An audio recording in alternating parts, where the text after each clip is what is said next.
안녕하세요. 이야기 그리고 사람들입니다. 오늘도 이렇게 찾아와 주신 모든 분들께 진심으로 감사드립니다. 이 채널은 우리 각자가 살아온 소중한 이야기들, 그리고 그 이야기 속에 담긴 사람들의 마음을 함께 나누는 공간입니다. 때로는 따뜻하고, 때로는 아련하고, 또 때로는 가슴 뭉클한 사연들을 통해 우리는 서로를 더 깊이 이해하게 되죠. 오늘 사연 바로 시작하겠습니다.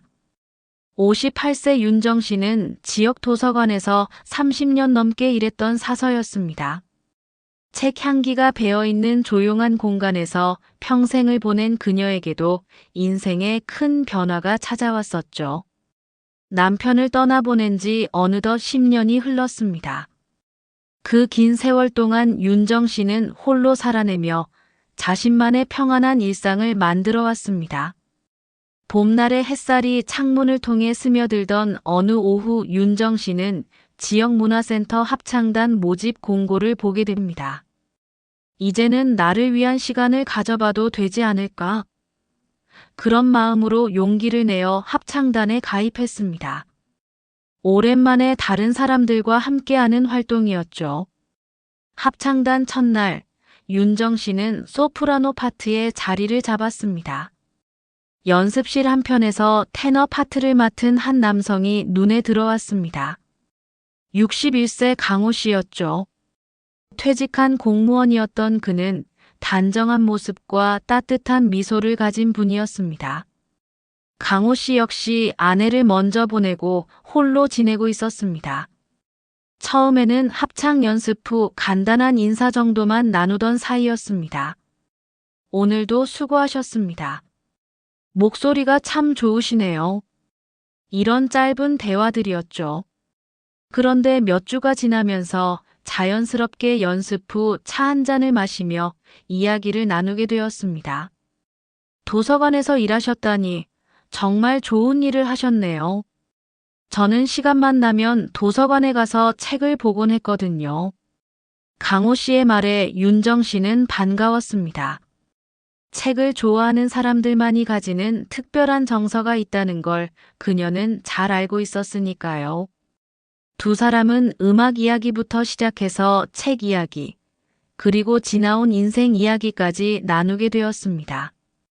강호 씨는 공직 생활 동안 묵묵히 맡은 일을 해온 성실한 분이었고, 윤정 씨는 조용하면서도 따뜻한 지혜를 가진 분이었습니다. 비슷한 연배에 비슷한 경험을 가진 두 사람은 서로에게서 편안함을 느꼈습니다. 계절이 바뀌어 여름이 되었을 때 강호 씨가 조심스럽게 말을 꺼냈습니다.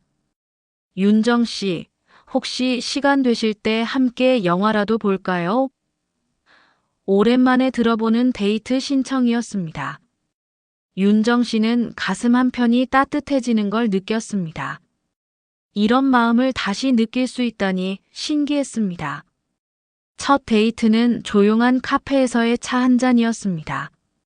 두 사람은 서로의 일상과 취미에 대해 이야기했습니다. 강호 씨는 등산을 좋아했고, 윤정 씨는 독서 모임을 하고 있다고 했죠. 나이 들어서도 새로운 걸 배우는 게 참 좋아요라고 말하는 윤정 씨의 모습이 강호 씨에게는 매력적으로 보였습니다. 몇 달이 지나면서 두 사람의 관계는 깊어져 갔습니다. 함께 전시회를 보러 가기도 하고 조용한 산책로를 걸으며 이야기를 나누기도 했습니다. 황혼기에 만난 인연이었지만 그래서 더욱 소중하고 진중했습니다.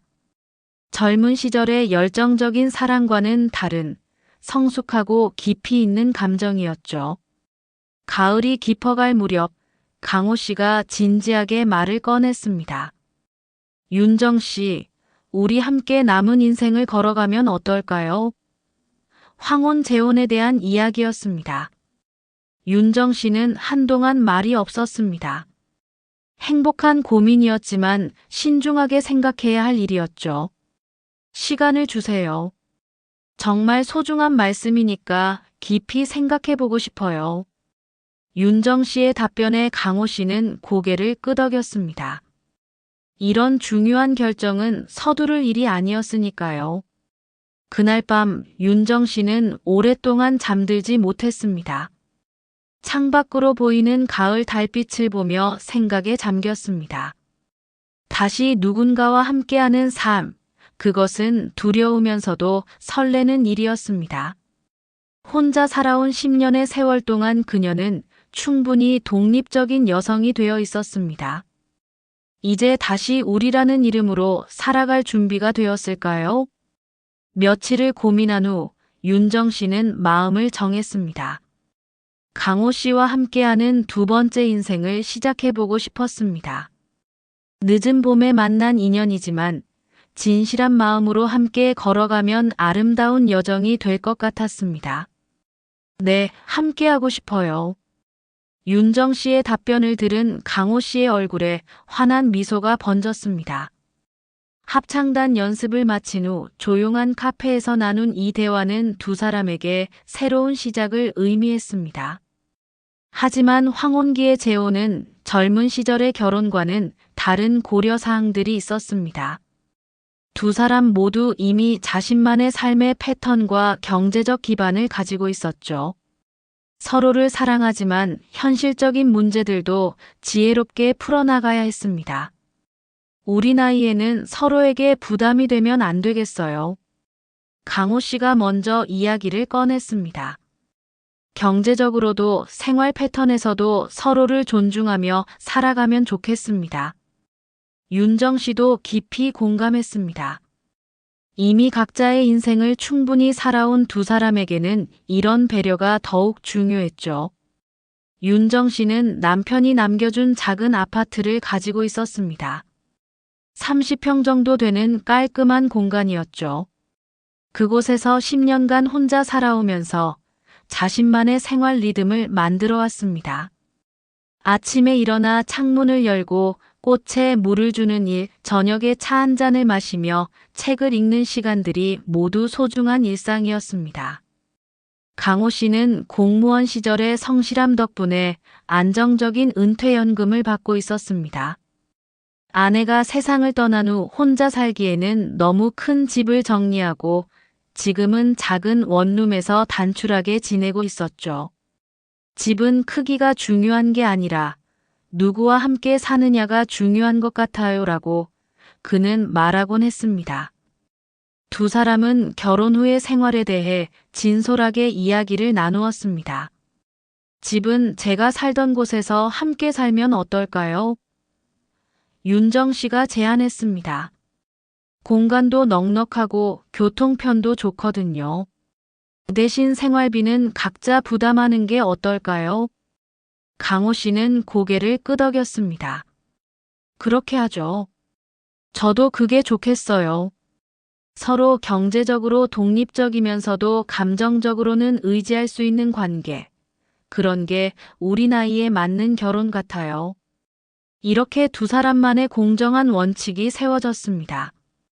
집은 내가 살던 데서, 생활비는 각자 부담. 간단해 보이지만 서로에 대한 깊은 배려가 담긴 약속이었죠. 어느 한쪽이 다른 쪽에게 의존하거나 부담을 주지 않겠다는 성숙한 사랑의 표현이었습니다. 우리는 서로의 독립성을 존중하면서도 함께하는 기쁨을 나누는 거예요. 윤정 씨의 말에 강호 씨는 깊이 공감했습니다.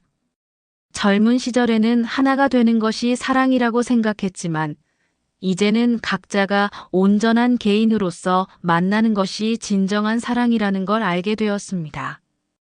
두 사람은 또한 일상생활의 세세한 부분까지 이야기해 보았습니다. 아침 식사는 각자 준비하되 저녁은 함께 먹기로 했습니다. 청소나 빨래 같은 집안일도 나누어서 하기로 했죠. 제가 요리를 좀 할 줄 알거든요. 가끔 맛있는 걸 해드릴게요. 강호 씨의 말에 윤정 씨는 미소 지었습니다. 주말에는 함께 산책을 하거나 문화활동을 즐기되 각자만의 시간도 충분히 갖기로 했습니다. 윤정 씨는 독서 모임을 계속하고 싶었고 강호 씨는 등산 동호회 활동을 이어가고 싶어 했습니다. 서로의 취미 생활을 존중하는 것도 좋은 관계를 유지하는 비결이겠어요.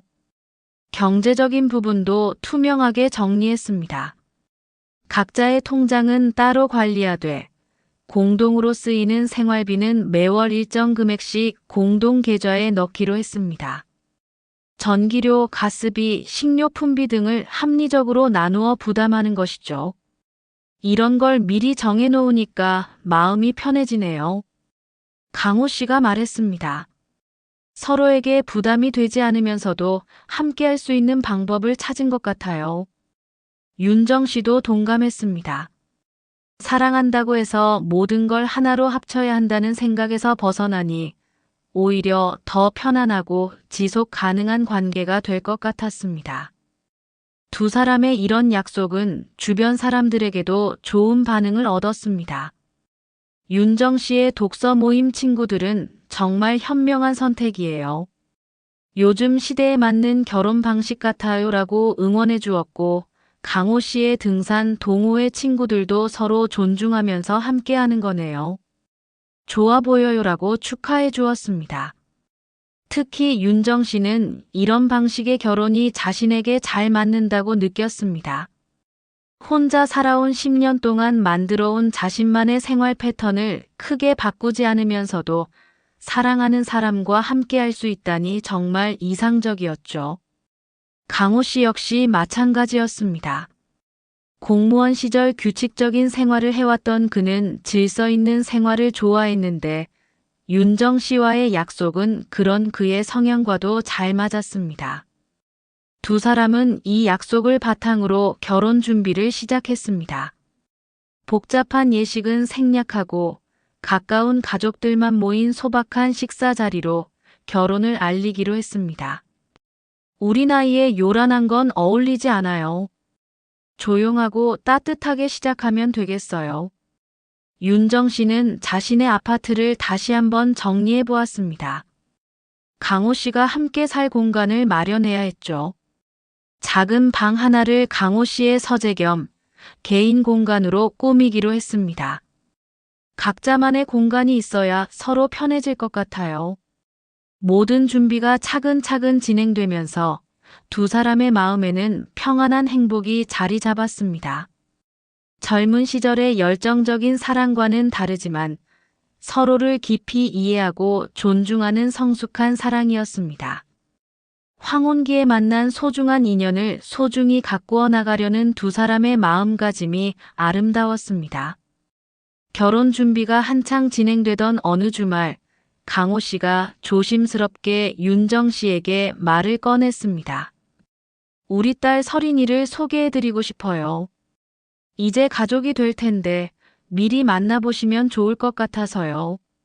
서린 씨는 강호 씨의 외동딸로 33세였습니다. 대기업에 다니는 능력 있는 직장인이었죠. 어머니를 일찍 여의고 아버지 혼자 키워낸 딸이라 그런지 독립적이면서도 아버지에 대한 애정이 깊었습니다. 물론이죠. 서린 씨를 꼭 만나보고 싶었어요. 윤정 씨는 기꺼이 동의했습니다. 새로운 가족이 될 사람과의 만남은 긴장되면서도 기대되는 일이었습니다. 특히 강호 씨가 딸을 얼마나 자랑스러워하는지 알고 있던 터라 좋은 인상을 남기고 싶었죠. 첫 만남은 강호 씨가 자주 가던 조용한 한식당에서 이루어졌습니다. 서린 씨는 시간에 맞춰 정확히 도착했습니다. 단정한 정장 차림에 깔끔하게 정리된 헤어스타일이 직장인다운 인상을 주었습니다. 안녕하세요, 윤정 이모님. 아버지께서 이모님 이야기를 자주 하셨어요. 서린 씨의 첫 인사는 정중했습니다. 윤정 씨는 안도의 한숨을 내쉬었습니다. 차가운 반응을 받을까봐 걱정했었는데 다행히 따뜻한 태도를 보여주었거든요. 서린 씨 안녕하세요. 아버님께서 딸 이야기를 정말 자주 하세요. 자랑스러워 하시더라고요. 윤정 씨도 밝은 미소로 응답했습니다. 첫 만남의 어색함을 풀기 위해 노력했죠. 식사를 시작하면서 대화가 이어졌습니다. 서린 씨는 예의 바르게 윤정 씨에게 여러 가지를 물어보았습니다. 도서관에서의 일, 취미 생활, 아버지와 어떻게 만나게 되었는지 등등. 윤정 씨는 성실하게 답변하면서 서린 씨가 아버지를 정말 사랑한다는 것을 느꼈습니다. 아버지가 요즘 정말 밝아지셨어요. 합창단에 다니시면서부터 표정이 많이 좋아지셨거든요. 이모님 덕분인 것 같아요. 서린 씨의 말에 강호 씨는 쑥스럽게 웃었고 윤정 씨는 마음이 따뜻해졌습니다. 하지만 대화가 계속되면서 윤정 씨는 미묘한 감정을 느끼기 시작했습니다. 서린 씨의 질문들이 점점 더 구체적이고 탐색적이 되어가고 있었거든요. 특히 경제적인 부분에 대한 관심이 유독 높아 보였습니다. 이모님은 지금 어디에 사세요? 아, 아파트를 가지고 계시는군요. 그럼 결혼하시면 거기서 사실 건가요? 서린 씨의 질문은 자연스러워 보였지만 왠지 모르게 윤정 씨는 불편함을 느꼈습니다. 네, 저희가 그렇게 계획하고 있어요. 공간도 넉넉하고 교통도 편해서요. 윤정 씨가 답하자 서린 씨는 잠시 생각에 잠긴 듯 했습니다. 그 후로도 서린 씨는 계속 집 이야기를 했습니다. 요즘 집값이 많이 올랐다던데요. 이모님 집은 언제쯤 사신 거예요? 아버지는 지금 원룸에 사시는데 짐이 많지는 않으시죠? 이런 질문들이 계속 이어졌습니다. 강호 씨는 딸의 질문들을 자연스러운 관심으로 받아들이는 듯 했지만 윤정 씨는 점점 더 어색해졌습니다. 물론 가족이 되려면 서로에 대해 알아가야 하겠지만 뭔가 탐탁하지 않은 느낌이었죠. 식사가 끝날 무렵 서린 씨가 화장실에 간 사이 강호 씨가 윤정 씨에게 물어봤습니다. 어떠세요? 우리 딸이 좀 직설적이긴 하지만 나쁜 아이는 아니거든요. 아니에요. 좋은 분 같아요. 아버지를 정말 사랑하는 게 느껴져요. 윤정 씨는 미소 지으며 답했지만 마음 한편으로는 복잡한 감정이 일었습니다. 서린 씨가 돌아와서 마지막 인사를 나누며 이모님, 앞으로 잘 부탁드려요. 아버지 잘 부탁드립니다라고 정중하게 말했습니다. 하지만 그 눈빛에는 윤정 씨가 읽기 어려운 무언가가 있었습니다. 집으로 돌아가는 길에 윤정 씨는 생각에 잠겼습니다. 서린 씨는 분명 예의 바르고 똑똑한 분이었습니다. 아버지를 사랑하는 마음도 진심으로 보였고요. 하지만 뭔가 석연치 않은 느낌이 드는 건 왜일까요? 며칠 후 강호 씨로부터 전화가 왔습니다. 서린이가 윤정 씨를 정말 좋게 생각한다고 하더라고요. 다행이에요.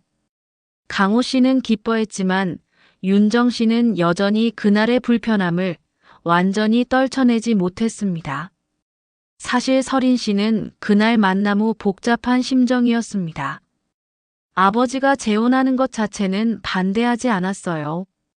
혼자 계시는 것보다는 좋은 분과 함께 행복하게 사시는 게 나았으니까요. 하지만 한 가지 걱정이 있었습니다. 아버지가 이모님 집에서 사시게 되면 나중에 상속받을 게 줄어들지 않을까? 서린 씨는 이런 현실적인 걱정을 지울 수 없었습니다. 물론 아버지를 사랑하지만 동시에 자신의 미래도 생각해야 했죠. 서린 씨는 주변 친구들과 이런 이야기를 나누기도 했습니다. 아버지가 재혼하시는데 상대방이 집을 가지고 있어. 아버지는 거기서 사실 예정이고. 그럼 너한테 돌아올 건 줄어드는 거 아냐? 친구들의 현실적인 반응이었습니다. 이런 생각들이 서린 씨의 마음을 점점 더 무겁게 만들었습니다. 아버지의 행복을 바라는 마음과 자신의 현실적인 걱정 사이에서 갈등하게 되었죠. 윤정 씨에 대한 감정도 점점 복잡해져 갔습니다. 처음에는 정말 아버지의 동반자로만 생각하려 했었어요. 하지만 구체적인 생활 계획을 듣고 나니 여러 가지 현실적인 문제들이 보이기 시작했습니다. 특히 아버지가 윤정 씨의 집에서 살게 되면 그 집에 대한 권리는 어떻게 될지 걱정이 되었습니다. 서린 씨는 이런 걱정을 아버지에게 직접 말하기는 어려웠습니다. 너무 현실적이고 속물적으로 보일 수 있으니까요. 하지만 마음속으로는 계속 이런 생각들이 맴돌았습니다. 아버지 재산이 줄어들면 어떻게 하지? 나중에 문제가 생기면 어떻게 하지? 이런 서린 씨의 마음을 윤정 씨는 정확히 알 수는 없었지만 뭔가 불편한 시선을 느낀 것은 사실이었습니다. 여자의 직감이라고 할까요? 서린 씨의 시선 너머에 있는 복잡한 감정들을 어렴풋이 감지했던 것이죠. 서린 씨와의 첫 만남 이후 몇 주가 지났습니다. 강호 씨와 윤정 씨의 결혼 준비는 차근차근 진행되고 있었습니다. 간소한 예식장 예약도 마쳤고 가까운 지인들에게 초대장도 보냈습니다. 두 사람의 마음에는 새로운 출발에 대한 기대감이 가득했죠. 그런데 어느 날 서린 씨로부터 연락이 왔습니다. 이모님, 시간 되시면 커피 한잔 하실까요? 결혼 준비하시느라 바쁘시겠지만 잠깐 뵙고 싶어서요. 정중한 말투였지만 윤정 씨는 왠지 모를 불안감을 느꼈습니다. 약속 장소는 강남의 한 고급 카페였습니다. 서린 씨가 직장 근처라며 제안한 곳이었죠. 윤정 씨는 단정한 옷차림으로 약속 시간에 맞춰 도착했습니다. 서린 씨는 이미 자리에 앉아 있었고 예의 바르게 일어나 인사했습니다. 이모님, 오늘 시간 내주셔서 감사해요. 뭘로 드실까요? 서린 씨는 여전히 공손했습니다. 하지만 윤정 씨는 그녀의 표정에서 첫 만남 때와는 다른 무언가를 감지했습니다. 조금 더 진지하고 목적이 있어 보였거든요. 커피를 주문하고 자리에 앉자 서린 씨가 조심스럽게 말을 꺼냈습니다. 이모님, 결혼 준비는 잘 되고 있으신가요? 아버지도 요즘 정말 행복해 보이세요. 네, 다행히 순조롭게 진행되고 있어요. 서린 씨 덕분에 마음도 편해요. 윤정 씨는 미소 지으며 답했습니다. 하지만 서린 씨의 다음 말은 예상과 달랐습니다. 그런데 이모님, 혹시 결혼 후 살 집에 대해서 다시 한번 생각해 보신 적 있으세요? 서린 씨의 질문은 직설적이었습니다. 윤정 씨는 잠시 당황했습니다. 무슨 말씀이세요? 저희가 이미 계획을 세워놓았는데요. 서린 씨는 잠시 머뭇거리다가 말을 이어갔습니다. 아, 물론 이모님과 아버지가 정하신 거니까 제가 뭐라고 할 건 아니에요. 다만 주변에서 보기에는 좀 어떨까 해서요. 주변에서요? 윤정 씨의 목소리에 의아함이 섞였습니다. 네, 제 친구들이나 직장 동료들한테 이야기했는데 다들 좀 이상하다고 하더라고요. 보통 결혼하면 새 집을 구해서 새 출발하는 게 예의 아니냐고요. 서린 씨는 마치 다른 사람들의 의견을 전달하는 것처럼 말했지만 그 의도는 명확했습니다. 윤정 씨는 순간 할 말을 잃었습니다. 이런 이야기를 들을 거라고는 전혀 예상하지 못했거든요. 서린 씨, 그런 건 저희가 알아서 할 일이에요. 저희 나이에는 실용적으로 생각하는 게 맞다고 봐요. 아, 물론이에요. 이모님 말씀도 맞아요. 서린 씨는 한 발 물러서는 듯 했습니다. 다만 아버지가 평생 일해서 모은 걸로 새 집을 마련하시면 어떨까 싶어서요. 새로운 시작인데 아무래도 윤정 씨는 점점 불편해졌습니다. 서린 씨의 말 속에 담긴 진짜 의미를 이해하기 시작했거든요. 결국 아버지의 재산으로 집을 사라는 이야기였습니다. 서린 씨, 저희는 이미 충분히 상의해서 결정한 일이에요. 서로 경제적으로 독립적인 관계를 유지하기로 했고요. 윤정 씨는 차분하게 설명했습니다. 아, 네. 그렇긴 하죠. 서린 씨는 잠시 말을 멈췄다가 다른 방향으로 화제를 돌렸습니다. 그런데 이모님, 혹시 이모님 아파트 명의는 어떻게 되어 있나요? 아, 죄송해요. 너무 사적인 질문인가요? 아니에요. 제 명의로 되어 있어요. 남편이 생전에 제 이름으로 해준 거거든요. 윤정 씨는 솔직하게 답했습니다. 서린 씨는 고개를 끄덕이며 생각에 잠긴 듯 했습니다. 그리고는 다시 조심스럽게 입을 열었습니다. 이모님 입장에서는 당연히 그렇게 생각하실 수 있어요. 다만, 아버지 입장에서는 어떨까 싶어서요. 무슨 의미인지 모르겠어요. 윤정 씨의 목소리가 조금 경직되었습니다.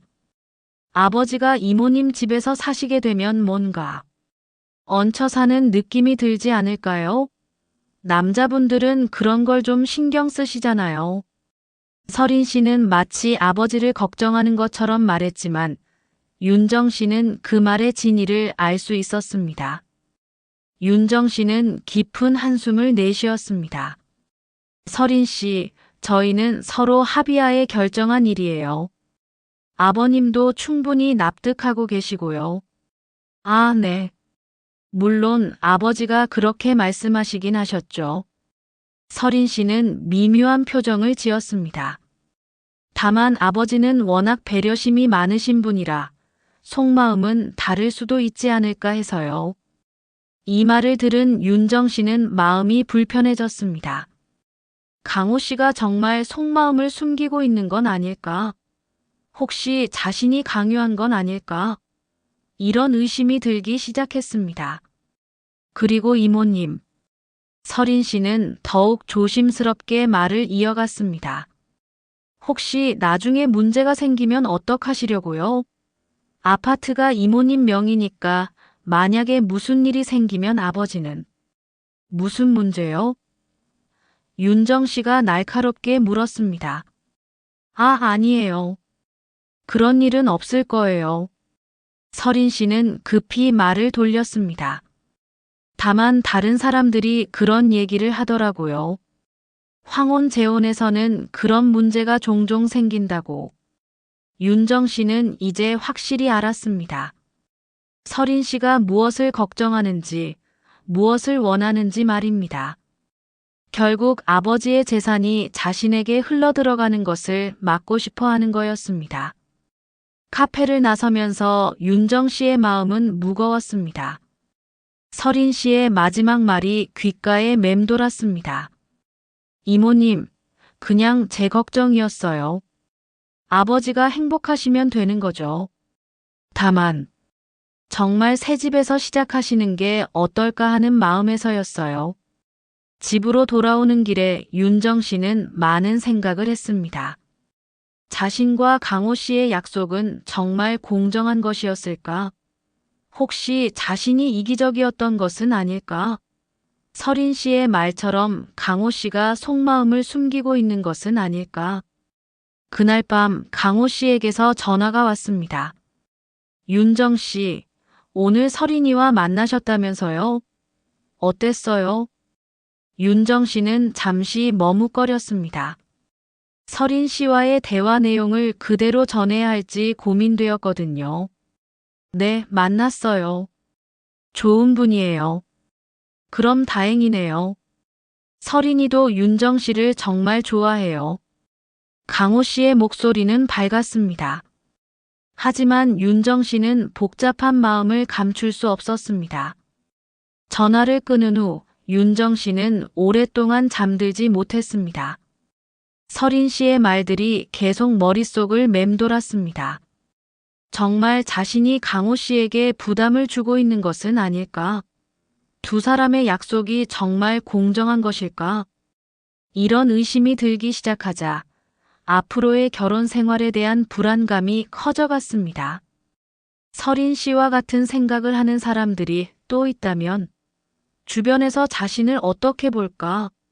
이런 걱정들이 윤정 씨의 마음을 무겁게 만들었습니다. 서린 씨와의 만남 이후 며칠이 지났지만 윤정 씨의 마음은 여전히 무거웠습니다. 평소 같으면 강호 씨와의 전화 통화가 하루의 즐거움이었는데 요즘은 대화를 나누면서도 마음 한구석이 불편했습니다. 혹시 강호 씨가 정말 속마음을 숨기고 있는 것은 아닐까 하는 의심이 들었거든요. 강호 씨는 윤정 씨의 변화를 눈치채지 못했습니다. 결혼 준비로 바쁘다고 생각했고 평소보다 조용한 것도 그런 이유인 줄만 알았죠. 오히려 딸 서린이 윤정 씨에 대해 좋게 이야기한다며 기뻐했습니다. 한편 서린 씨는 윤정 씨와의 대화 이후 더욱 적극적으로 움직이기 시작했습니다. 먼저 아버지의 형님 되는 큰아버지께 연락했습니다. 큰아버지, 아버지 재혼 소식 들으셨죠? 그런데 좀 이상한 게 상대방 집에서 사신다고 하네요. 큰아버지는 처음에는 별로 신경 쓰지 않았습니다. 요즘 세상에 그런 것도 다 있지. 너희 아버지가 좋다고 하시면 되는 거 아니냐? 하지만 서린 씨는 포기하지 않았습니다. 그게 문제가 아니라 나중에 재산 문제가 복잡해질 수 있어요. 아버지가 상대방 집에서 살면 그 집에 대한 권리 주장도 할 수 있고, 서린 씨는 법률적인 문제들을 들며 큰아버지의 관심을 끌었습니다. 큰아버지는 점차 심각해졌습니다. 그렇게 될 수도 있겠구나. 그럼 나중에 너한테 돌아갈 게 줄어들 수 있겠네. 서린 씨는 속으로 안도했습니다. 큰아버지가 자신의 편이 되어준 것 같았거든요. 서린 씨는 또한 어머니 쪽 친척들에게도 연락했습니다. 이모, 아버지가 재혼하시는데 상대방이 집을 해오기로 했어요. 이렇게 말하면서 사실을 살짝 왜곡했습니다. 실제로는 윤정 씨의 집에서 함께 살기로 한 것인데 마치 윤정 씨가 새 집을 준비하기로 한 것처럼 말한 거죠. 친척들의 반응은 서린 씨가 원하는 대로였습니다. 아, 그럼 잘 됐네. 여자 쪽에서 집을 준비한다니 다행이야. 요즘 황혼 재혼에서는 여자가 경제적으로 더 여유 있는 경우가 많다더라. 이런 반응들을 들으며 서린 씨는 기정사실화 작업을 계속했습니다. 윤정 씨는 이런 소문이 퍼지고 있다는 것을 전혀 모르고 있었습니다. 결혼식까지 일주일도 남지 않은 시점에서 그녀는 여전히 서린 씨와의 대화로 인한 불안감에 시달리고 있었습니다. 드디어 양가가 만나는 날이 왔습니다. 결혼식 전에 서로의 가족들이 한자리에 모여 인사를 나누는 자리였죠. 강호 씨 쪽에서는 큰아버지 내외와 서린 씨, 그리고 몇몇 친척들이 참석했습니다. 윤정 씨 쪽에서는 동생 내외와 조카들이 왔습니다. 장소는 강남의 한 고급 한정식 집이었습니다. 서린 씨가 예약해준 곳이라며 강호 씨가 자랑스러워했죠. 윤정 씨는 단정한 한복을 입고 참석했습니다. 새로운 가족들을 만나는 중요한 자리라 생각하고 정성스럽게 준비했습니다. 처음에는 화기애애한 분위기였습니다. 서로 인사를 나누고 강호 씨와 윤정 씨의 연애 과정에 대해 이야기하며 웃음꽃이 피었습니다. 윤정 씨의 동생도 언니가 이렇게 행복해하는 모습을 오랜만에 봐요라며 축하해 주었습니다. 하지만 분위기가 바뀌기 시작한 것은 본격적인 식사가 시작된 후였습니다. 강호 씨의 큰아버지가 은근슬쩍 질문을 던진 것이죠. 그런데 결혼하시면 어디서 사실 예정이세요? 저희 집에서 함께 살기로 했어요. 윤정 씨가 자연스럽게 답했습니다. 아, 그러시구나. 그런데 새 집은 안 구하세요? 큰아버지의 질문에 윤정 씨는 잠시 당황했습니다. 저희 나이에는 실용적으로 생각하는 게 좋을 것 같아서요. 제 집이 넓고 교통도 편해서. 윤정 씨가 설명하려고 했지만 큰아버지는 고개를 갸우뚱했습니다. 그런데 서린이 말로는 새 신부가 집을 준비한다고 했던데 큰아버지의 말에 자리가 조용해졌습니다.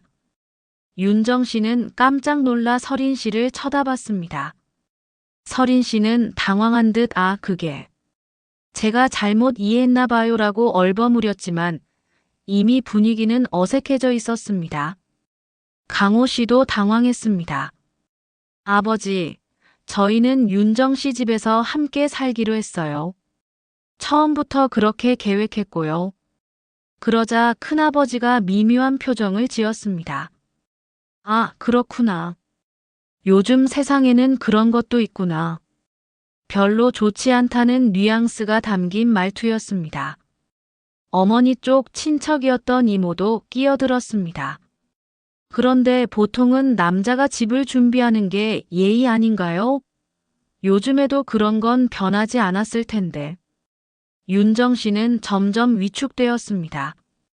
이런 반응들을 예상하지 못했거든요. 자신과 강호 씨가 합의한 공정한 원칙이라고 생각했는데 다른 사람들 눈에는 그렇게 보이지 않나 봤습니다. 서린 씨가 마침내 입을 열었습니다. 사실은 저도 좀 궁금했어요. 보통 결혼하면 새 집을 구해서 새 출발하는 게 일반적이잖아요. 특히 우리 아버지는 지금 원룸에 사시는데. 이 말에 강호 씨의 얼굴이 붉어졌습니다. 마치 자신이 무능력한 사람인 것처럼 느껴졌거든요. 윤정 씨는 강호 씨의 표정 변화를 놓치지 않았습니다. 그렇다고 해서 새 신부 집에 얹혀 사는 게 맞나 싶어서요. 서린 씨의 말이 결정타였습니다. 얹혀 사는이라는 표현에 강호 씨는 큰 충격을 받았습니다. 윤정 씨는 이제 상황을 정확히 파악했습니다. 서린 씨가 의도적으로 이런 상황을 만들어낸 것이었습니다. 친척들에게 잘못된 정보를 전달하고 이 자리에서 압박을 가하려는 계획이었던 거죠. 분위기는 점점 더 어색해져 갔습니다.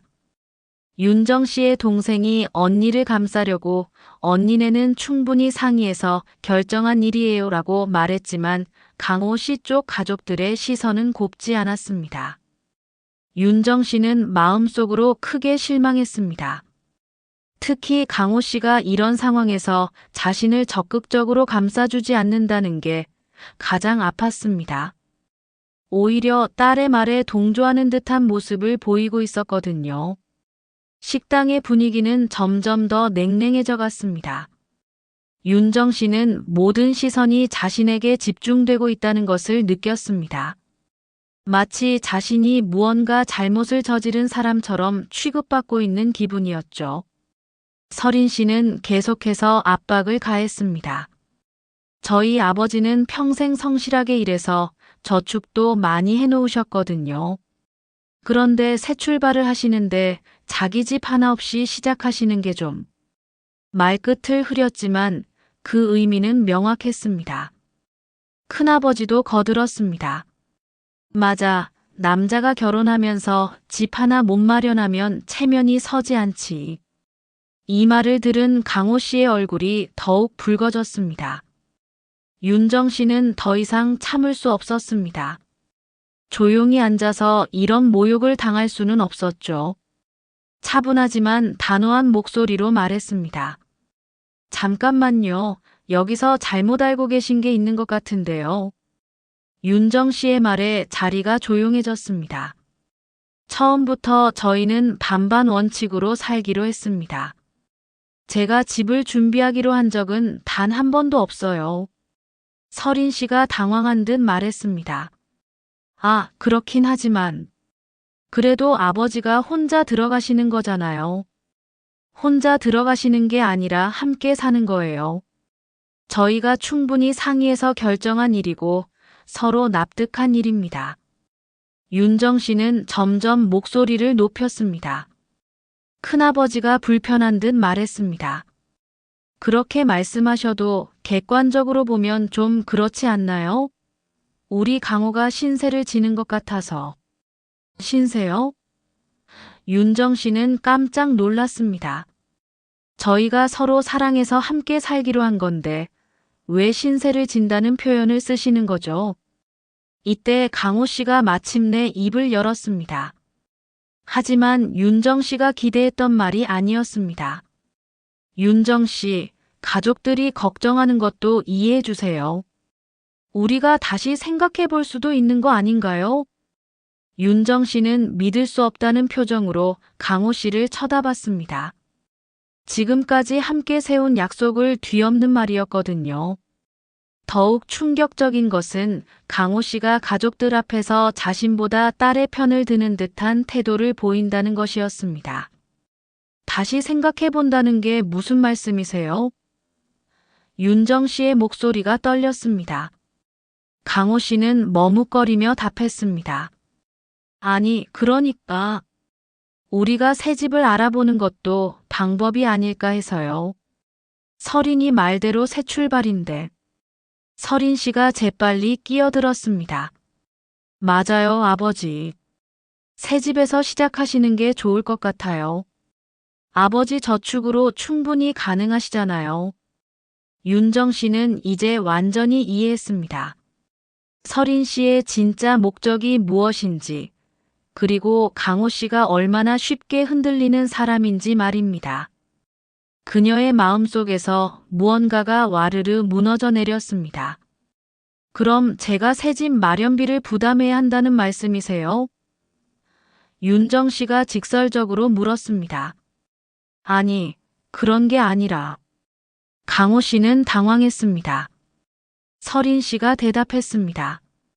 이모님이 부담하실 필요는 없어요. 아버지가 하시면 되죠. 아버지도 그럴 능력이 되시니까요. 윤정 씨는 순간 모든 것이 명확해졌습니다. 서린 씨는 아버지의 돈으로 집을 사되 자신의 명의로는 하지 않기를 원했던 것입니다. 그래야 나중에 상속에서 제외될 수 있으니까요. 참으로 치밀한 계산이었습니다. 서린 씨. 윤정 씨는 더 이상 참을 수 없어 일어섰습니다. 저와 아버님은 처음부터 서로 경제적으로 독립적인 관계를 유지하기로 약속했습니다. 그것이 저희가 선택한 사랑의 방식이에요. 하지만 이모님, 서린 씨가 말을 이으려 했지만 윤정 씨는 손을 들어 말을 막았습니다. 아니, 이제 그만하겠습니다. 윤정 씨의 목소리에는 결연함이 실려 있었습니다. 저는 제가 잘못 생각했나 봅니다. 사랑이란 서로를 있는 그대로 받아들이는 것이라고 믿었는데 여러분께는 그렇지 않나 보네요. 강호 씨가 당황해서 말했습니다. 윤정 씨, 진정하세요. 우리가 다시 이야기해보면. 다시 이야기할 게 뭐가 있나요? 윤정 씨는 쓸쓸하게 웃었습니다. 지금까지 저희가 나눈 모든 약속들이 한순간에 무너졌는데요. 그것도 가족들 앞에서 말입니다. 윤정 씨의 동생이 언니를 감싸려고 일어났습니다. 언니, 우리 그냥 가요. 여기서 더 이상 이런 이야기 들을 필요 없어요. 하지만 윤정 씨는 마지막으로 하고 싶은 말이 있었습니다. 강호 씨를 똑바로 쳐다보며 말했습니다. 강호 씨, 저는 진심으로 당신을 사랑했어요. 그리고 우리의 약속도 진심이었습니다. 하지만 지금 이 순간 당신이 누구의 편에 서 있는지 확실히 알겠어요. 강호 씨는 할 말을 잃고 고개를 숙였습니다. 윤정 씨는 계속했습니다. 사랑은 조건이나 계산이 아니라 서로에 대한 믿음과 존중 위에서 자라는 것이라고 생각했어요. 하지만 제가 틀렸나 봅니다. 서린 씨가 마지막으로 변명하듯 말했습니다. 이모님, 저희도 이모님을 싫어해서 그런 게 아니에요. 그냥 알아요. 윤정 씨는 차분하게 답했습니다. 서린 씨도 아버지를 걱정하는 마음에서 그런 거겠죠.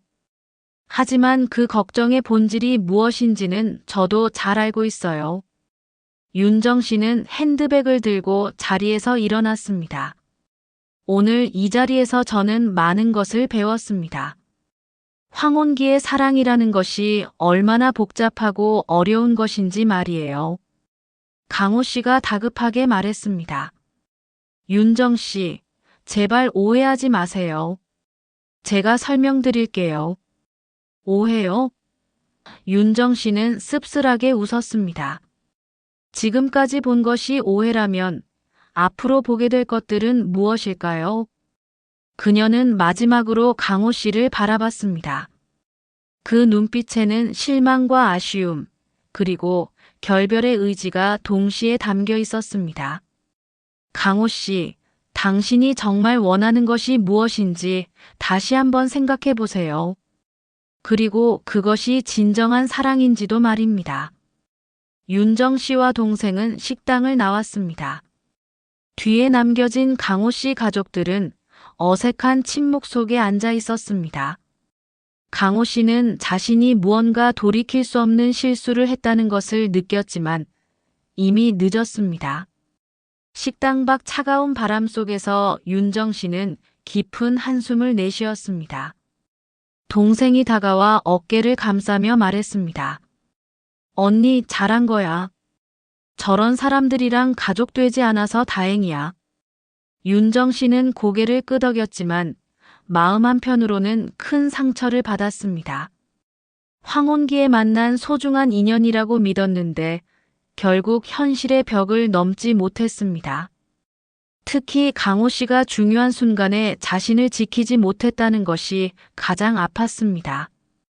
그날 밤 윤정 씨는 오랫동안 잠들지 못했습니다. 지나온 세월을 돌아보며 많은 생각을 했습니다. 과연 자신이 너무 이상적으로만 생각했던 것일까? 황혼기의 재혼에는 정말 이런 현실적인 문제들이 따라오는 것일까? 하지만 한 가지는 확실했습니다. 자신의 존재 가치를 인정받지 못하면서까지 억지로 이어갈 관계는 없다는 것이었습니다. 비록 외롭더라도 자존감을 잃지 않는 것이 더 중요했습니다. 그날 밤 이후 며칠 동안 윤정 씨는 집에서 나오지 않았습니다. 합창단 연습도 빠지고 평소 즐겨 다니던 도서관에도 가지 않았죠. 마음의 정리가 필요한 시간이었습니다. 강호 씨는 여러 차례 전화를 걸었지만 윤정 씨는 받지 않았습니다. 문자도 보냈지만 답장이 오지 않았습니다. 윤정 씨, 제발 오해하지 마세요. 우리 다시 이야기해봐요. 그날은 제가 당황해서 그랬어요. 우리의 약속은 여전히 유효해요. 이런 메시지들을 보냈지만 윤정 씨의 마음은 이미 결정되어 가고 있었습니다. 윤정 씨는 그 시간 동안 혼자만의 깊은 성찰을 했습니다. 창가에 앉아 차를 마시며 지난 몇 개월을 되돌아봤습니다. 강호 씨와 처음 만났던 합창단에서의 설렘, 함께 나눈 따뜻한 대화들, 그리고 미래에 대한 아름다운 꿈들. 하지만 그 모든 아름다운 기억들이 그날 식당에서의 한순간으로 인해 색이 바래버렸습니다. 특히 강호 씨가 보여준 태도가 가장 실망스러웠습니다. 진정한 동반자라면 어떤 상황에서든 서로를 믿고 지켜줘야 하는데 그는 그러지 못했습니다. 혹시 내가 너무 이상적으로만 생각했을까? 윤정 씨는 자신에게 물어봤습니다. 현실적으로 생각하면 설인 씨의 걱정도 이해할 수 있는 거 아닐까? 하지만 며칠간의 깊은 고민 끝에 윤정 씨는 결론을 내렸습니다. 문제는 현실적인 걱정이 아니라 서로에 대한 신뢰와 존중의 부재였습니다. 진정으로 사랑하는 사이라면, 그리고 성숙한 어른들이라면 충분히 대화로 풀어갈 수 있는 일이었습니다. 하지만 강호 씨는 그렇게 하지 않았습니다. 일주일이 지난 어느 오후 윤정 씨는 마침내 결심을 굳혔습니다. 더 이상 이 관계를 이어갈 수 없다는 결론에 도달한 것이죠. 전화로 이야기하기에는 너무 중요한 일이었고 직접 만나기에는 또 다른 상처가 날 수 있을 것 같았습니다. 윤정 씨는 편지를 쓰기로 결정했습니다. 자신의 진심을 온전히 전달할 수 있는 방법이라고 생각했거든요. 하얀 편지지를 꺼내어 놓고 오랫동안 생각했습니다. 어떤 말로 시작해야 할까요? 강호 씨에게라고 쓰고 윤정 씨는 잠시 펜을 멈췄습니다. 이 편지가 두 사람 관계의 마지막이 될 것이라는 생각에 마음이 무거웠습니다. 하지만 더 이상 미룰 수는 없었습니다. 강호 씨에게 이 편지를 쓰는 것이 얼마나 어려운 일인지 모르실 거예요. 지난 일주일 동안 많은 생각을 했습니다. 우리의 만남, 함께했던 시간들, 그리고 그날 식당에서 있었던 일들을 계속 되돌아봤어요. 당신을 향한 저의 정은 진심이었습니다. 합창단에서 처음 만났을 때부터 헤어지는 이 순간까지 단 한순간도 거짓된 마음을 가진 적이 없어요. 당신과 함께할 미래를 그리며 정말 행복했었어요. 우리가 함께 세운 약속들도 진심이었습니다. 서로를 존중하며 경제적으로 독립적인 관계를 유지하자던 그 약속 말이에요. 그것이 우리 나이에 맞는 성숙한 사랑의 방식이라고 믿었어요. 하지만 그날 가족들이 모인 자리에서 벌어진 일을 보면서 저는 깨달았습니다. 당신에게 저는 지킬 가치가 있는 사람이 아니었다는 것을요. 중요한 순간에 당신은 제 편이 아니라 다른 선택을 하셨어요. 서린 씨의 걱정을 이해 못하는 것은 아닙니다. 딸로서 아버지를 걱정하는 마음, 그 마음 자체는 아름다운 것이죠. 하지만 그 걱정의 방식과 내용에는 동의할 수 없어요. 더욱이 당신이 그런 압박에 흔들리는 모습을 보면서 큰 실망을 했습니다. 사랑은 조건이나 계산이 아니라고 생각해요. 특히 우리 나이의 사랑은 더욱 그래야 한다고 믿어요. 서로에 있는 그대로의 모습을 받아들이고 어떤 어려움이 와도 함께 극복해 나가는 것. 그것이 진정한 사랑 아닐까요? 하지만 우리의 약속을 무너뜨린 순간 저는 다시 홀로 서야 함을 알았습니다. 억지로 붙잡고 있어봤자 서로에게 상처만 더 깊어질 것 같아요. 강호 씨, 당신의 행복을 진심으로 빕니다. 서린 씨와 함께 평안한 일상을 보내시기 바라요. 저 역시 제자리에서 제 방식대로 남은 인생을 살아가겠습니다. 그동안 함께했던 아름다운 시간들은 좋은 추억으로 간직하겠습니다. 합창단에서의 첫 만남, 함께 걸었던 산책로, 나눴던 따뜻한 대화들. 그 모든 것이 제게는 소중한 선물이었어요. 부디 건강하시고 당신이 진정으로 원하는 삶을 사시기 바랍니다. 윤정 올림. 편지를 다 쓰고 나서 윤정 씨는 오랫동안 그것을 바라봤습니다. 이것으로 정말 끝인 걸까? 혹시 다른 방법은 없을까? 이런 생각들이 계속 들었지만 마음은 이미 정해져 있었습니다. 편지를 봉투에 넣고 강호 씨의 주소를 적었습니다. 그리고 우체통에 넣기 전에 한 번 더 생각해 봤습니다. 정말 이게 맞는 선택일까? 하지만 윤정 씨는 확신했습니다. 자신의 존엄성을 지키면서 살아가는 것이 더 중요했습니다. 비록 외롭더라도 자존감을 잃고 사는 것보다는 나았습니다. 편지를 우체통에 넣으며 윤정 씨는 깊은 숨을 내쉬었습니다. 이제 정말로 새로운 시작이었습니다.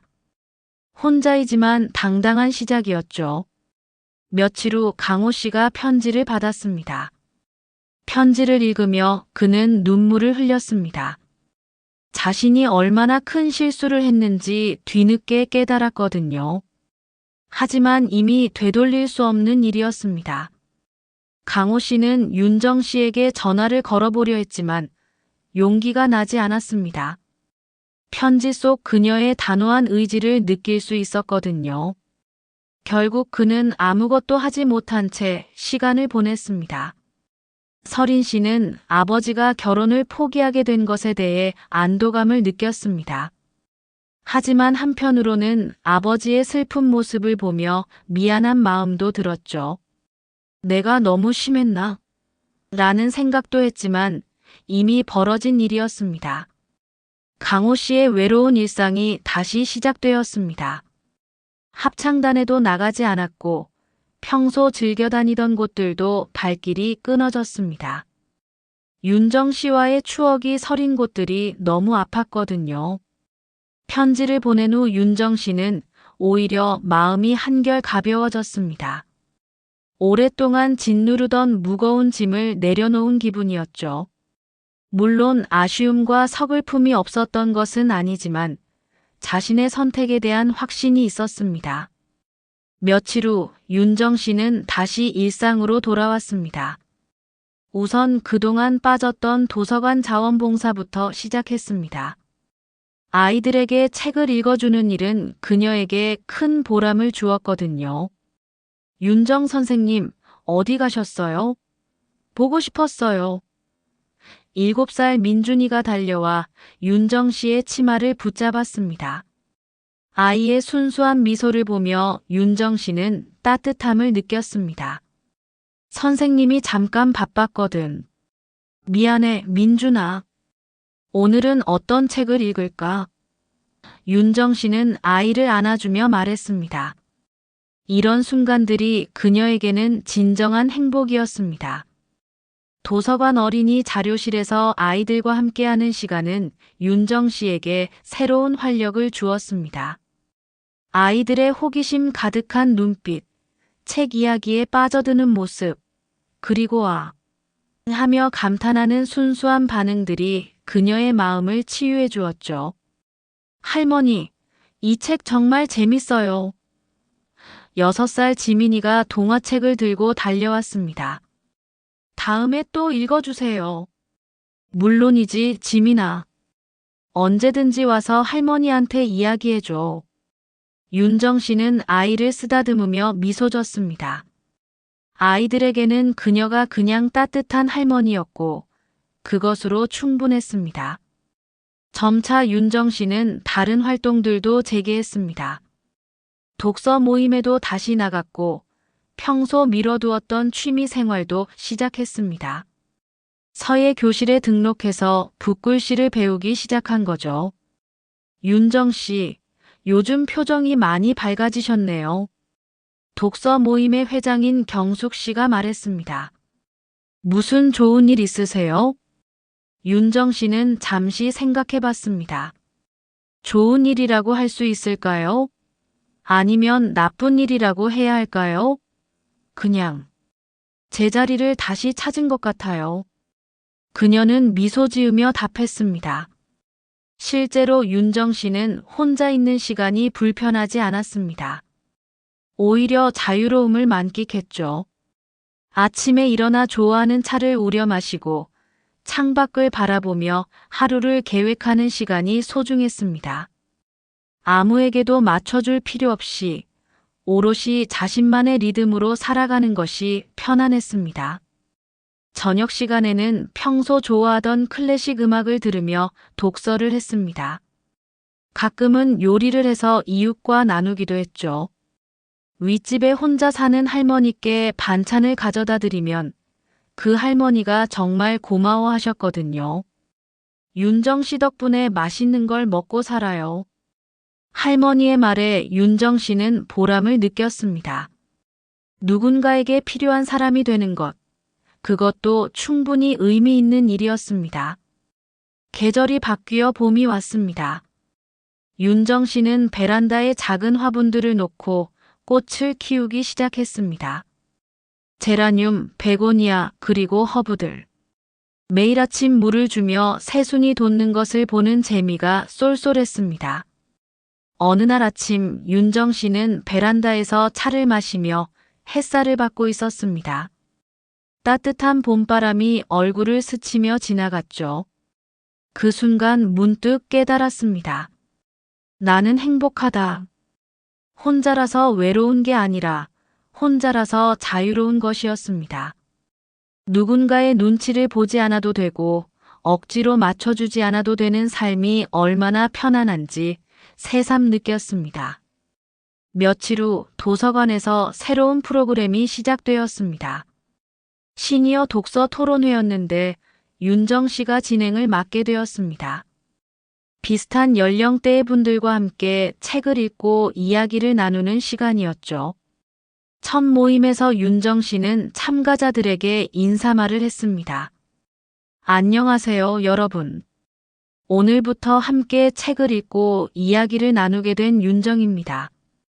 이 시간이 우리 모두에게 새로운 자극과 즐거움이 되었으면 좋겠어요. 참가자 중 한 분이 질문했습니다. 선생님, 첫 번째 책은 뭘 읽을 예정인가요? 윤정 씨는 미소 지으며 답했습니다. 이번 달에는 늦어도 괜찮아라는 책을 읽어보려고 해요. 우리 나이에 딱 맞는 내용이거든요. 토론회가 진행되면서 윤정 씨는 새로운 사람들과의 만남을 즐겼습니다. 각자 다른 인생 경험을 가진 분들이 한 책을 읽고 서로 다른 해석을 내놓는 것이 흥미로웠죠. 이런 지적인 자극이 그녀에게는 큰 즐거움이었습니다. 어느 화창한 봄날 오후 윤정 씨는 평소 좋아하던 공원에서 산책을 하고 있었습니다. 벚꽃이 만개한 길을 혼자 걷고 있는데 전혀 외롭지 않았습니다. 오히려 이 순간을 온전히 자신의 것으로 만끽할 수 있어서 좋았습니다. 공원 벤치에 앉아 햇살을 받으며 윤정 씨는 속으로 중얼거렸습니다. 사랑은 타협이 아니라 존중 위에서만 자란다. 이 깨달음이 그녀에게는 가장 큰 선물이었습니다. 그때 문득 강호 씨 생각이 났습니다. 그는 지금 어떻게 지내고 있을까요? 후회하고 있을까요? 아니면 다른 선택을 한 것에 대해 안도하고 있을까요? 윤정 씨는 더 이상 그런 것들이 궁금하지 않았습니다. 그것은 그의 몫이었고 자신은 자신의 길을 가면 되는 것이었죠. 윤정 씨는 일어나서 다시 걷기 시작했습니다. 발걸음이 가벼웠습니다. 앞으로도 이렇게 자신만의 속도로, 자신만의 방식으로 살아가면 되는 것이었습니다. 누구에게 의존하지도, 누구를 의존시키지도 않으면서 말이죠. 저녁 무렵 집에 돌아온 윤정 씨는 베란다의 화분들에 물을 주었습니다. 새로 심은 제라늄에 예쁜 꽃봉오리가 맺혀 있었습니다. 곧 꽃이 피겠네. 그녀는 미소 지었습니다. 그날 밤 윤정 씨는 일기를 썼습니다. 오늘도 좋은 하루였다. 도서관에서 아이들과 함께한 시간, 독서 모임에서의 유익한 대화, 그리고 공원에서의 평화로운 산책까지. 이런 소소한 일상들이 나를 행복하게 만든다는 것을 새삼 깨달았다. 몇 달 전만 해도 누군가와 함께하는 미래를 꿈꿨었는데 지금은 혼자인 현재가 더 소중하게 느껴진다. 사랑이라는 이름으로 자신을 잃어버리느니 차라리 나답게 사는 것이 훨씬 낫다는 걸 배웠다. 인생의 두 번째 봄은 누군가와 함께해야만 의미 있는 것이 아니었다. 나 스스로 만들어가는 봄이 더 아름다울 수도 있다는 것을. 늦었지만 아름다운 깨달음이다. 일기를 덮고 윤정 씨는 창밖을 바라봤습니다. 달빛 아래 조용한 세상이 펼쳐져 있었습니다. 혼자라서 적적하기보다는 이 고요함이 오히려 평안했습니다. 며칠 후 도서관에서 특별한 일이 있었습니다. 지역 신문사에서 윤정 씨의 자원봉사 활동을 취재하러 온 것이죠. 시니어 자원봉사자들의 활동상이라는 기사를 쓴다고 했습니다. 윤정 선생님, 자원봉사를 하시면서 가장 보람을 느끼는 순간은 언제인가요? 기자가 질문했습니다. 윤정 씨는 잠시 생각해본 후 답했습니다. 아이들이 책을 읽어달라고 졸라댈 때요. 그리고 새로운 이야기를 들려줬을 때 눈을 반짝이며 좋아하는 모습을 볼 때죠. 그런 순간에는 제가 정말 필요한 사람이구나 하는 생각이 들어요. 혹시 개인적으로 힘든 시기를 보내신 적이 있나요? 어떻게 극복하셨는지 궁금합니다. 윤정 씨는 미소를 지었습니다. 물론 있었죠. 하지만 그런 시기일수록 다른 사람들에게 도움이 되는 일을 하면서 마음의 위로를 받았어요. 나 혼자 끙끙 앓고 있을 때보다 누군가를 위해 무언가를 할 때 오히려 마음이 더 편해지더라고요. 기사가 나간 후 윤정 씨에게는 여러 곳에서 연락이 왔습니다. 다른 도서관에서도 비슷한 프로그램을 운영하고 싶다며 자문을 구해왔고, 지역 문화센터에서는 강의를 부탁했습니다. 윤정 씨, 이제 유명인이 되셨네요. 독서 모임 친구들이 농담 삼아 말했습니다. 윤정 씨는 웃으며 대답했습니다. 유명해지는 게 중요한 게 아니라 의미 있는 일을 하는 게 중요한 것 같아요. 그렇게 바쁜 나날들이 이어졌습니다. 윤정 씨는 이제 완전히 새로운 삶의 리듬을 찾았습니다. 혼자 있는 시간과 사람들과 함께하는 시간의 균형도 잘 맞춰가고 있었죠. 어느 날 저녁 베란다에서 꽃들에게 물을 주고 있는데 아래층에서 올라오는 사람이 있었습니다. 윗집 할머니가 손에 뭔가를 들고 계셨죠. 윤정 씨, 잠깐만요. 할머니가 부르시더니 작은 화분을 내밀었습니다. 제가 키우던 장미인데 윤정 씨가 워낙 꽃을 잘 키우시니까 나눠드리고 싶어서요. 어머, 이렇게 예쁜 장미를. 감사해요. 윤정 씨는 화분을 받으며 감동했습니다. 윤정 씨 덕분에 우리 동네가 훨씬 따뜻해진 것 같아요. 맛있는 반찬도 자주 갖다 주시고 아이들한테도 좋은 일 많이 하시고 정말 고마워요. 할머니의 말을 듣고 윤정 씨는 마음이 뭉클했습니다. 자신이 누군가에게 의미 있는 존재라는 것, 그것만으로도 충분히 행복한 일이었습니다. 그날 밤 윤정 씨는 새로 받은 장미 화분을 베란다의 가장 좋은 자리에 놓았습니다. 작은 꽃봉오리들이 여러 개 달려 있었는데 곧 활짝 필 것 같았습니다. 꽃도 때가 되면 저절로 피는구나. 윤정 씨는 생각했습니다. 사람도 마찬가지겠지. 자신의 때가 되면 자연스럽게 꽃을 피우는 거야. 며칠 후 정말로 장미꽃이 피기 시작했습니다. 분홍빛 꽃잎이 하나둘 펼쳐지더니 아름다운 꽃이 되었습니다. 윤정 씨는 매일 아침 그 꽃을 보며 하루를 시작했습니다. 어느 화창한 오후 윤정 씨는 도서관에서 돌아오는 길에 예전에 강호 씨와 자주 걸었던 산책로를 지나게 되었습니다. 처음에는 피하려고 했는데 이제는 그럴 필요를 느끼지 않았습니다. 산책로를 걸으며 윤정 씨는 그때의 감정들을 차분히 되돌아봤습니다. 분노도 원망도 아쉬움도 이제는 많이 사라졌습니다. 대신 깨끗한 마음의 평안이 자리 잡고 있었죠. 그때는 그것이 최선이었을 거야. 윤정 씨는 생각했습니다. 강호 씨도 서린 씨도 그리고 나도 모두가 자신이 생각하는 최선의 선택을 한 거겠지. 벤치에 잠시 앉아 쉬면서 윤정 씨는 주변을 둘러봤습니다. 봄꽃들이 만발한 아름다운 풍경이었습니다. 이 아름다움을 혼자 보고 있지만 전혀 외롭지 않았습니다.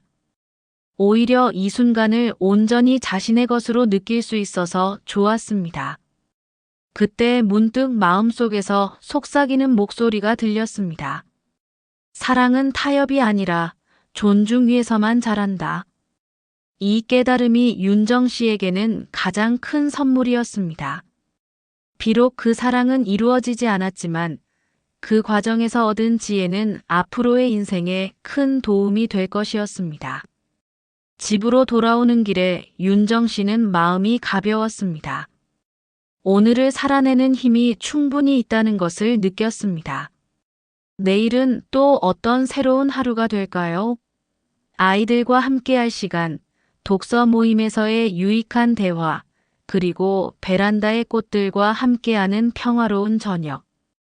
이 모든 것들이 윤정 씨의 나의 봄을 만들어가고 있었습니다. 누군가와 함께하는 봄이 아니라 자신이 스스로 만들어가는 봄. 늦었지만 아름다운 그리고 오롯이 자신만의 봄이었습니다.